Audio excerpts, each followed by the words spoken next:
Hi guys, today's topic will be on some typical behaviors of some buyers and sellers. Because of the market uncertainty, they will be thinking, maybe I shouldn't make a move, blah blah blah, these kind of things. And some of them also the main particular uh, thing that is on their mind nowadays is that, wow, nowadays everything's so expensive. Yeah, if I don't sell my current property at a certain price, then it's not going to be uh possible for me to buy, or maybe, or how much, maybe I'll take half year, 1 year to hit my expected price, which is not wrong, but we'll take a look at some specific examples later to see how fast the market has actually changed within just a span of 1 year lah. Okay, and so some of the typical things that I'm hearing nowadays, like what I mentioned just now, I need to wait for my so-called price before I can buy the next one. If I don't hit my this so-called target price, and then the funny thing is the target price is not even like a recently transacted or near recently transacted. It's just like a magical nice number that pops into their mind, and then okay, this is the number that I want, and then I'm somehow going to wait for it to be achieved. um may or may not be possible. It really depends on what kind of development are you holding on to. And if let's say those that MOP, maybe there's a chance. But if you're talking about maybe 100 plus 200 PSF, how long will you need to wait for? I think that one, you're not just talking about 2 3 months really. It's gonna take you quite a bit of time. And if you do have managed to move that 1 to 200 PSF there, and then what if you're going to upgrade to your next move?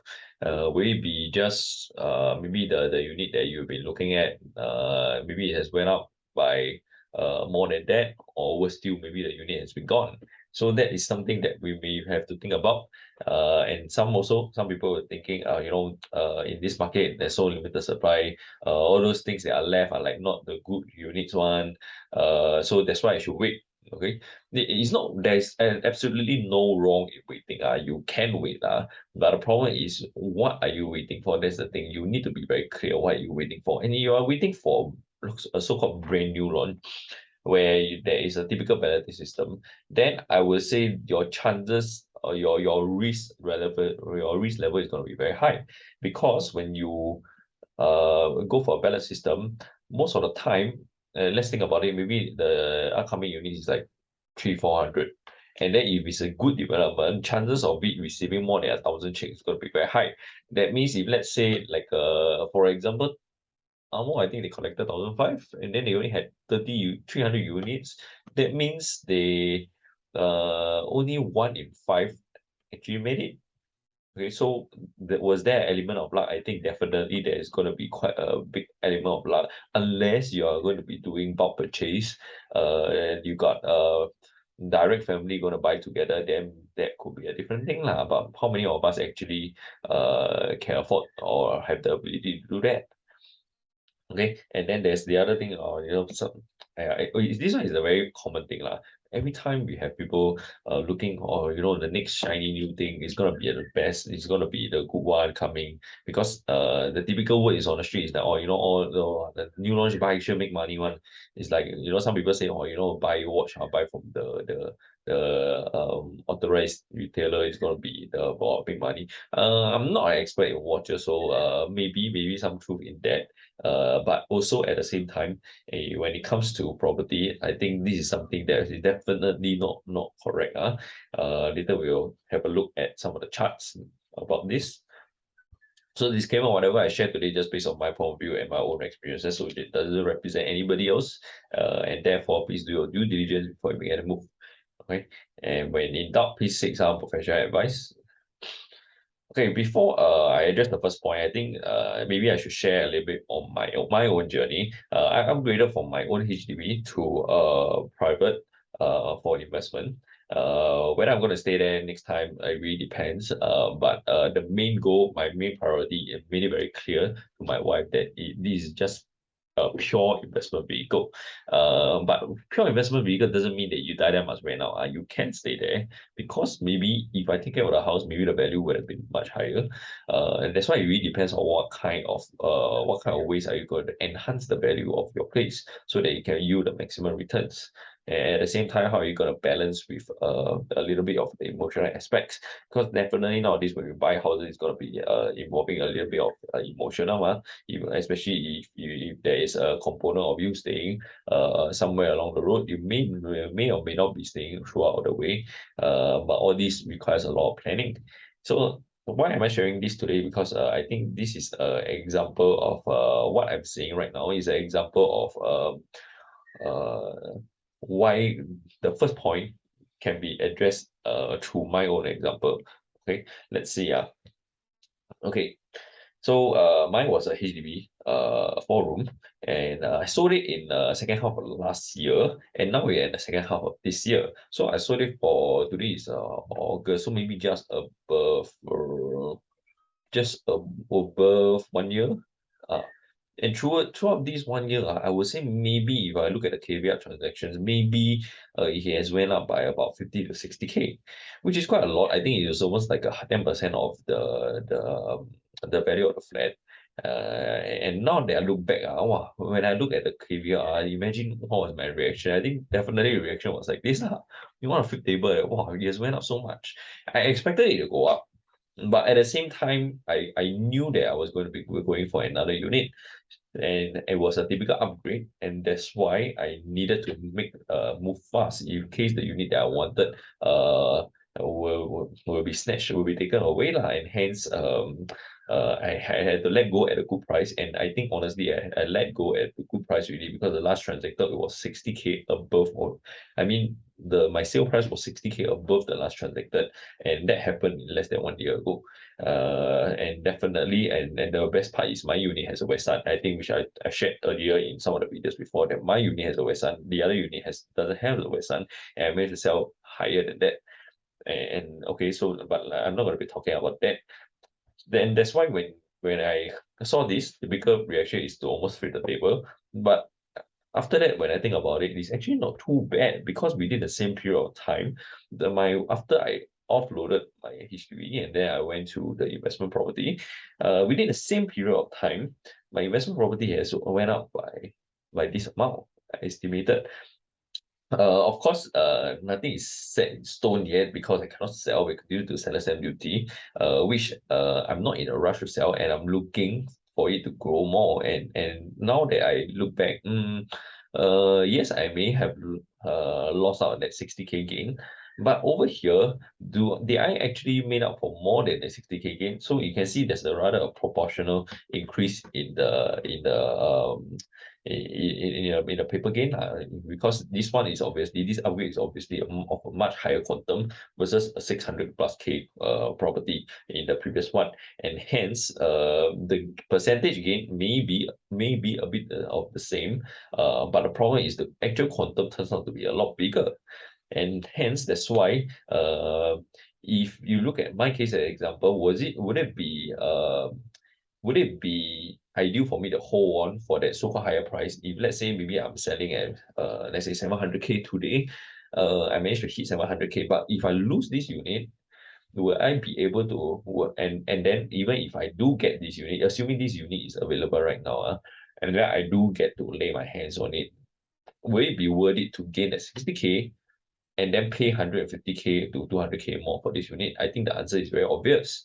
And hence, is it right for you to be looking at hanging on for the highest price or your so-called desired price? I think there's no right, no wrong. But to me, the answer is straightforward. It's very straightforward that for me is simple. As long as I make more or less the within the range of profit that I'm looking for, then I'm okay to exit, and then I'll move on to the next one before the next good opportunity runs away.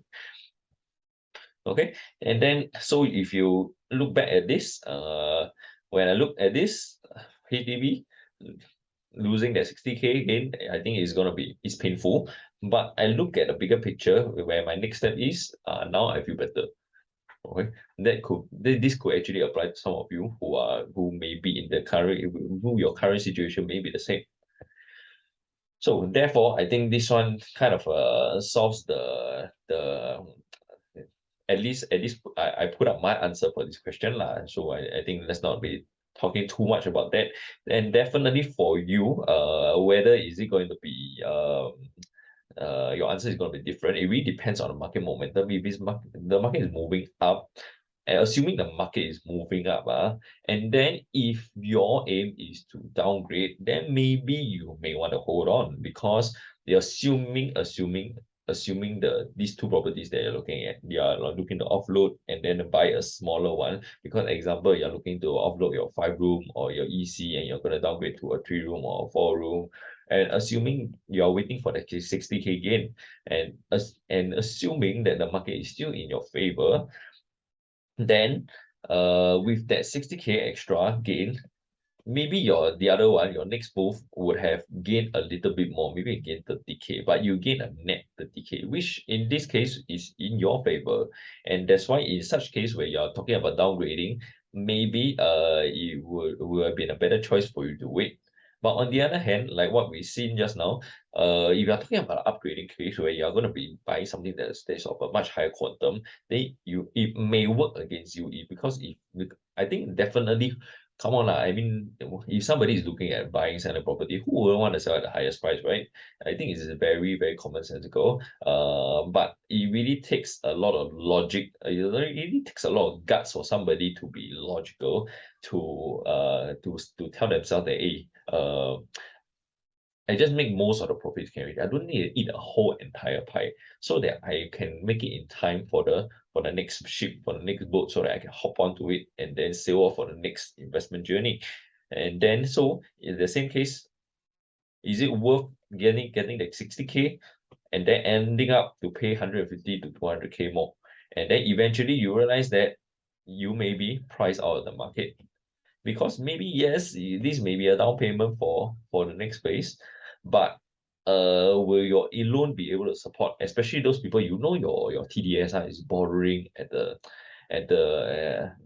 just nice at the 55% mark, and then you are barely hitting that loan eligibility that quantum, so it's very dangerous because if let's say if the unit increases by this amount, or worse still, if the government actually drops the TDSR by another 5%, you are essentially being totally priced out of the market. And you realize that you cannot buy anything, at least in this particular new market. If you are looking for something that is new, and then you are, and guess what? You are being forced to go to the resale market where there are most of the sellers are asking for COV or way over value. And I'm pretty sure when it comes to bank valuation, some people like to, their impression is like, oh, if I go to resale, maybe I can get within bank valuation. That means it's within the value. But if you really know how it works, is that, oh, maybe the banker can throw out 1.5 million. But if the price is going to be higher, maybe 1.5, 1.65, 1.6 to 1.65, can the bank valuer push up to 1.65? Actually, I've seen such cases. It's possible.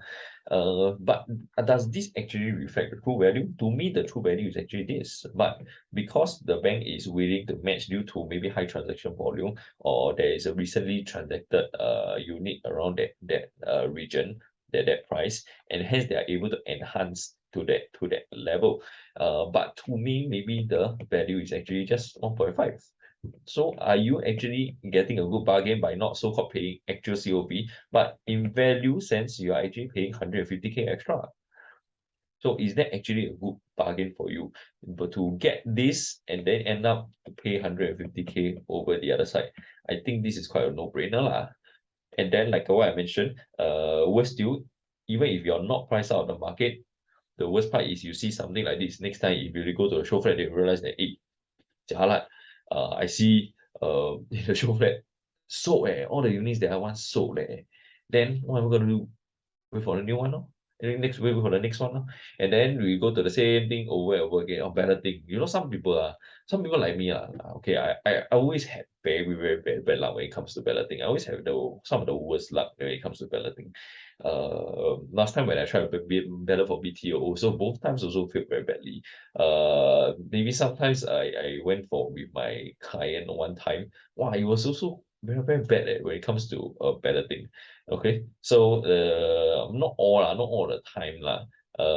There was one time where the market where we put in the check for fun for one of the launches, and then I got a very good number, but eventually I told the client to walk away because I don't think that was a good development in the first place, and because they felt that, oh, they just want to go for the experience, just put out the check and they see how it goes, and end up they get a very good number, but I personally feel that it's not a good development, so in the end we decided to walk, even though the number was like, I think, just barely over 100 in quite a few hundred number of units kind of development.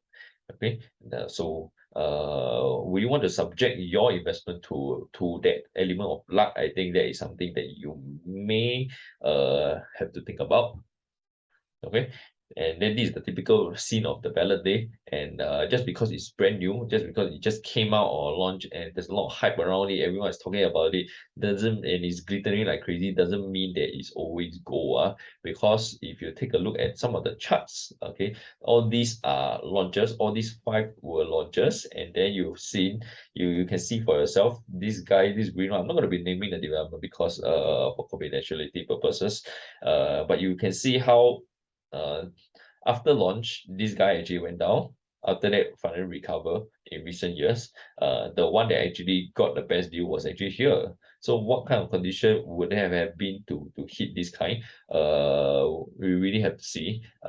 Is it likely to be happening in today's market? I think very, very, very unlikely. And even if so, are you going to be having that impeccable timing? And if you actually see your property going in this manner, uh, how many of us actually have the guts to actually put down our money and jump in? I think if I see the property trend like this, I wouldn't want to put my money there. It's something that is so risky and so scary to me.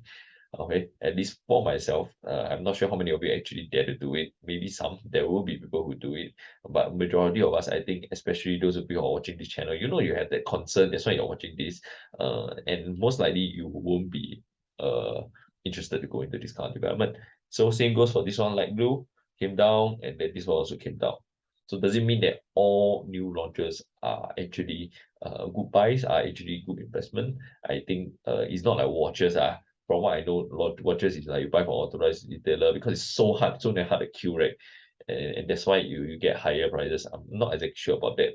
But when it comes to property, I can say for sure not all are actually very good investments. So some of these factors that you may have to put into your consideration when it comes to upcoming launches. I think the one that I really hate the most is always the balloting luck because nobody knows for sure. You can do all your due diligence, you can do all your research, you can do whatever, zoom in the units, everything, and then on the actual day you come out with a shitty number, and that's it. There goes your so-called investment plan. Imagine you wait half a year for this, and then all the other developments or your so-called your plan B, C, D, E, all actually went up already. So you had to bank on your so-called this option A, your plan A, which is in the balloting part. And then what happens? You actually got bad luck for that. So you're forced to go down to B, C, D, and E, and all of them actually increase maybe by then 50, 100 PSF. And now you think about it, wow, 50, 100 PSF is 500K. No, not 500, 50K, 100K. Wow, very expensive or very painful. Then I better don't buy. So that's the kind of thing that's happening right now on the ground very, very often. So and that's why if you choose to be waiting, then I think it's not this picture is not saying, hey, what are you waiting for?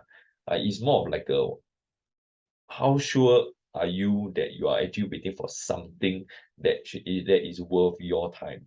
Because especially if you are waiting for the brand new launches, how long is it gonna be? There is a certain development that has been hyped up since the start of the year. Until now still haven't start of the year January they have been hyping it all the way to now since August. That thing still hasn't happened.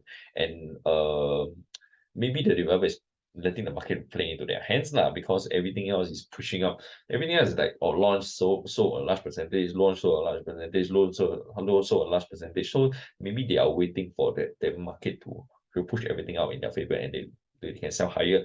If that's the case, is it going to be something that is of so-called good value for you next time? There is a point of consideration. And why are we seeing higher prices? It's mainly also because of the land sales and also the en bloc prices. If you see Walton Estate, it was sold late last year. And break even is already this price. That means they're going to be selling easily 3,000 and above. And mind you, for those of you who are not very familiar with this area, imagine if you are in Walton, or rather, maybe those of you who are curious, maybe you can just go to the actual ground. I think to go from Walton to the nearest MRT, I think Tangaki, wow, it's such a headache, man. I mean, you want to walk, I don't think you'll want to walk. Most people wouldn't walk. I mean, if you are in other places, like for example, a lot of people tell me, Manor Park cannot walk. Who asked you to walk? Nobody will ask you to walk, especially in the daytime. You walk, you go sweat like crazy. You can take bus lah. But this one, I don't think there's even a bus servicing there. So therefore, most people here, they definitely must drive on. But this kind of development is going to be selling break even this price. That means they're going to be selling 3,000 PSA. Are you able to accept this now? Okay, and then you got just half a year later. Imagine this is expensive. At least this is a CCR location, if I'm not wrong. And a freehold. Then you've got this guy who is a 99 in Lakeside, selling break even 2,000. And it means they're selling 2,3, 2,4 at least. That I think for Jurong, which a lot of people still feel that they cannot stay there. I mean, we do know that there are a lot of people really staying there and they love to stay there, but there will still be a large majority of Singaporeans who are Jurong. They still cannot accept. But this is the kind of price that's going to be coming up. And can the developers be selling below break even? I think it's quite obvious that they can't, because they if not, then they will be just doing charity Then why would they want to do all this? This headache when you plan for en bloc then do all the construction tear down build everything marketing so much nonsense, and then imagine doing this for charity. It's not possible. And that's why they will need quite a healthy profit. After all, they are a business, they are not a charity organization, and they need to answer to their shareholders. Okay. And that's why like what I mentioned, if option B, C, D, whatever, then you see it went up 100 PSF. Wow, too expensive really. Then guess what? I'll just go back to resale market where the funny thing is some of these the resale which are quite old already. Last time people were buying like just a few hundred PSF for quite good locations. And now today you're paying 800 to 1,000 PSF for their exit. That's a funny thing. You realize that as long as you're paying 100K, 100K, for 1,000 square feet unit, you're paying 100K more than your neighbor, and entering at almost the same time as them.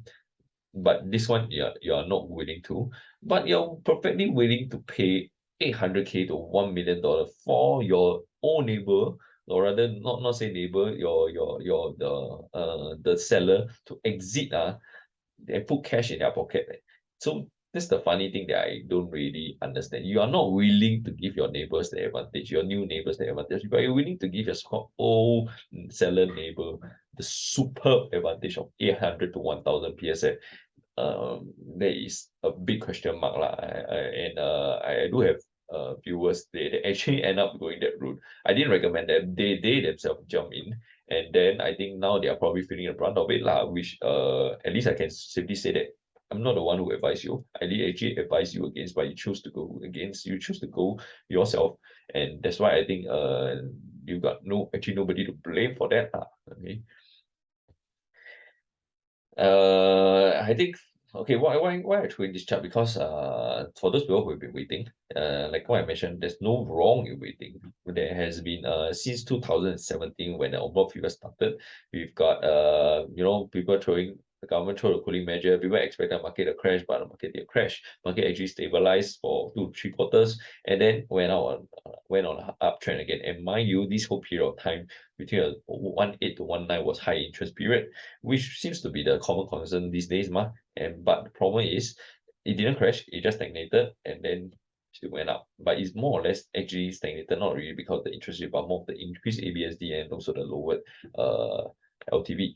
And then we got hit by COVID, which dropped, yes, dropped quite scary, but a little bit only. It's not like a super crash like this. It's not even like this kind of magnitude of movement over these 2 quarters. It's just a small drop, and then stabilize before market recovers again. And then Apple went up again, the government through and cooling measures, somehow it kind of uh uh reeled it in a little bit in terms of the increase, because this was too ridiculous an increase. But after that it still went up because of the recent new launches that were, to be honest, rather ridiculously high lah.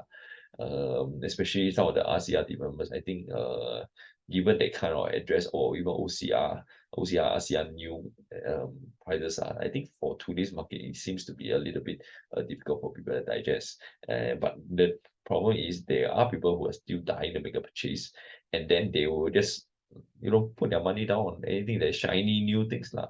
It's a typical shiny new syndrome lah. Okay, and now when we look back all these quarters those people who chose to wait because they experienced the 2 to 3 quarters, last time I should just wait because it increased too fast already, and then went up. I should just wait because I think COVID will drop. Just wait because blah blah blah. Just wait because blah blah blah, and then end up they look back 3 to 4 years ago, look at the kind of difference. Okay, so I'm not saying that you should just jump in and buy something.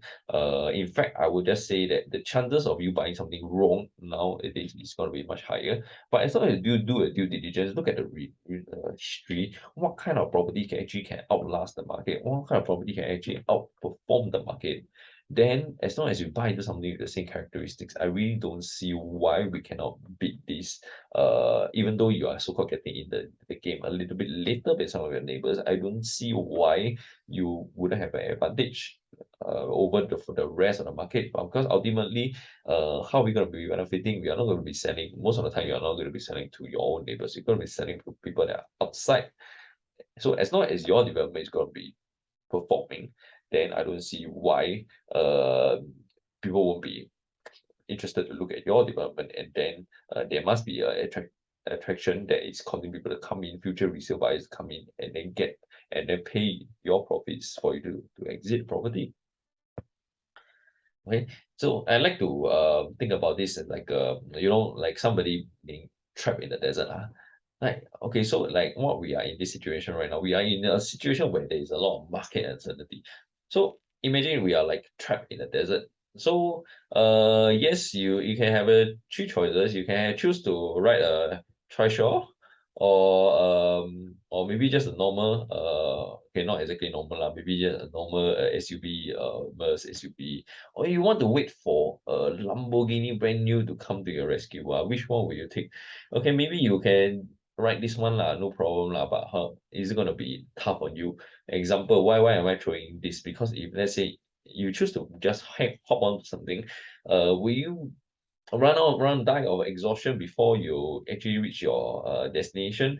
And in what sense, like example, you buy the wrong property, will it actually kill you more than will it actually harm you more than benefit? Well, whereas are you gonna be right or waiting for somebody with a full tank coming in to your rescue? Doesn't have to be the most fancy, but at least it's a little bit more common on the road, right? I mean, how many people will actually drive the Lambo to the desert? So your chances of actually meeting a normal car versus a supercar is going to be much higher. And then and hence given a choice, I think most people would rather choose a car versus a trishaw. That means you're going to be choosing a much better good property to get out of the desert, get out of where you are right now because you're trapped. And then why I say I'm trapped, because the thing is we have a lot of people sitting at the sidelines, sitting at the fence, or worry about this, worry about that. But the problem is later I'd like to share the coup. The problem is worrying doesn't get you anywhere. But the fact that you know that you have to hold on to this market, because when we buy property, we're not buying just a property. We are actually buying into Singapore's future. As long as you believe that Singapore is going to grow, Singapore's land price eventually will be growing. As long as we are still a stable country, then there is no reason why the property, especially those with good fundamentals, won't be growing. So and hence for me, I choose to. By the way, I my investment probably I didn't get in at the first mover price. I got in at the probably the second or third mover price. But it's okay. At least I still managed to make money.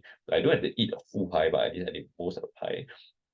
And I choose to hop on to a normal car because this is going to be much more common, much more easily accessible, or rather for me to find lah, to flag out lah, to get out of this desert, rather than okay, no, I see a car, I see a treasure, no, I just gonna wait for a supercar. Maybe this is why I say a supercar. Maybe it's a perfect development. Example, freehold near school near shopping mall below 2 mil three bedroom all these funny criteria all come out, which you know is impossible in this market, but you just choose to wait.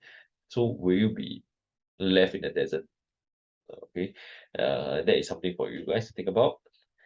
Okay, and opportunities are like sunrises. If you wait too long, you'll miss them. I like this quote. And because why? If you look back at slightly just before a year ago, if we take a look at these um properties over here, just April last year was like how long? 1 year, 4 months ago. You are able to afford a 3 bedroom with just 1.2 plus. Today 1.2 plus, we are not talking about just any property because there are quite a lot of property that I feel are not fundamentally sound. They are of a much lower quantum, but I'm not looking at those because I feel those are not actually good enough for me to be putting my money in. And if I don't feel safe putting my money in, I wouldn't actually feel get my clients to put their money in as well. I think those people who talk to me will actually feel it and they actually know exactly what I'm talking about. So anyway, that was back in April last year. And imagine this kind of PSF, and this kind of quantum, you can get a 3 bedroom. Now, I think maybe you can only get one bed or one plus study, or maybe I don't even think maybe you can get one plus study. And just 4 months later from that, around the same PSF, you can get a 4 bedroom. Still can get a 4 bedroom. Okay, and then we progress 3 months later, we can still get a 3 bedroom that is still or something that is worth investing in now, by the way, like what I mentioned really, and quantum of just 1.4 plus. After that, the start of this year, 1.5 to 1.6, I think easily 1.6 plus, 1.6 plus to get into a 3 bedroom. So you can see, within a span of less than 1 year, the opportunities has been greatly reduced. And you look at the quantum wise, will there be people who are priced out of the market because you are talking about 1.2 plus to a 1.6 plus? Okay, this is quite a big jump. And how many people are actually priced out of the market? I think this is actually quite scary. And the worst part is within a span of 3 months, this guy is no longer available. This guy, and then you're only left with maybe this guy over here. And look at the PSF and look at the quantum. You're talking about 1.8 plus to 2 mil for a 3 bedroom. And now, what are the opportunities that is left? What is the quantum if you are looking for something that you can invest in to especially something that can help you last and navigate through this tough market or tough market with a lot of uncertainty within the next coming 1 to 2 years. Okay. I seriously don't think the bear market is going to be lasting for super long because historical, I think usually it will last for maybe about 1 2 years, which is fine. And the funny thing is, when people buy property nowadays, they are super impatient. They are looking at, oh, then I must cash out within 3 years. If that's your case, then end up these kind of people usually they will end up buying something that's wrong because they will end up buying from somebody who empty promises them. Come on lah, if I really want to, I can also tell you lah. I did 3 years that 3 year confirm can make money one. But if that is your goal I think you need to be a little bit more realistic. Why? Because what are the chances of us guaranteeing that 3 years later it's going to be a seller's market? And that's why you have to be able to have somebody to help you monitor the market so that you can exit at the best price possible for your property and help you at the same time monitor for the next upcoming investment move. Okay, there is not and all these are not easily you just it's not like a hearsay. Hey, I hear my friend say this one now is a good market to buy, now is a good market to sell. Chances of you hearing misinformation nowadays is super high. And the funny thing is, when a lot of my clients tell me they are hearsay, I would say 80 to 90% are actually the wrong things. Because for me it's simple. It's always, you guys know me, I always look at facts. And the funny thing is facts don't lie. So, and the funny thing is also the rumors thing tend to be false a lot of times. So I choose to filter out all these rumors nowadays because it's getting rather ridiculous and uh I would say funny because it doesn't actually make sense anymore into this market. Okay. And hence I feel if you are the kind that's super impatient, you want to buy today and want to make money, I want to make sure you can make money a few hundred K in just nice 1 2 years. I would say you may need to look at other investment property or investment vehicles lah. We go and invest as a venture capitalist or something, because this is definitely not that kind of market that we're in last time. Last time because of the lack of cooling measures we can have people flipping condos for almost $1 million in less than 1 month. That's the kind of crazy things, and that was why the market can crash. Now today we cannot have these kind of things, and that's why our market is a lot more stable and much more firm than it used to be maybe about 15 to 20 years ago. Okay, like what I mentioned just now, to worry is like sitting on a rocking chair. It gives you something to do, but gets you nowhere. You're just making yourself constantly frustrated and irritated, but you're not doing anything because it's just all in your mind, and then you keep thinking and thinking and thinking and thinking, and then 10 to 15 years later you realize that last night I should have done this, last night I should have done that, last night I shouldn't have think so much. I would say so far I would never heard of anybody who tell me last night I shouldn't have bought property. I shouldn't have bought my investment property. It's always last maybe I should have bought this one, another one, blah blah blah. So the regret is always either they never make a move at all, or they made the wrong move. So the funny thing is they never tell me, last night I shouldn't have bought anything. That's the thing. The typical Singaporeans would know that property do help to make money, but the challenging thing is whether how are you going to be spotting the right property. Okay, and hence conclusion. When there's a lot of market uncertainty, I feel every market there is opportunity. But how good the opportunity is, it really depends. Uh, what kind of quantum do you have in mind? What kind of circumstances are you facing? And if you are the type to wait and see, since maybe like those guys who have been waiting since 2017, 2018, then I would say you probably just sit aside of the market because unlikely you're going to be making any move eventually, because you're just going to make yourself worry more. So maybe you should just get off the rocking chair and just move on with life because the more you rock, the more you are scared, and the more you won't take any action, and that's gonna cause even more emotional toll on your mental health lah. uh, anyway, that will be end for our session today. It's been quite a long one, and hence if you guys got any questions, you need any help spotting your next investment property even in today's market, then please drop me a text and I'll see how I can help. And see you guys. Bye bye.